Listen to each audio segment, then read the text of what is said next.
చెయ్యి మన మీద పడిందంటే మూరు కనపడుద్ది.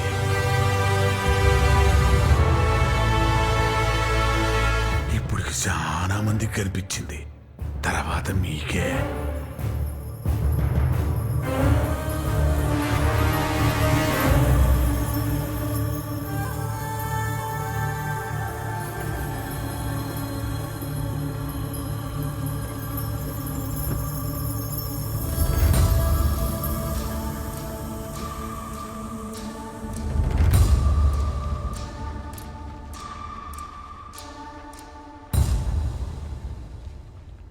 ఎనిమిది 800 సంవత్సరాల నుంచి సిద్ధవనంతో పెనవేసుకుపోయిన ఈ పాదఘట్టాన్ని, ఈ అడవిని వదిలి వెళ్ళిపోతారా? మీకోసం వెలిసిన ఘట్టమని, మీరు సృష్టించుకున్న ధర్మస్థల్ని వదిలి వెళ్ళిపోవటం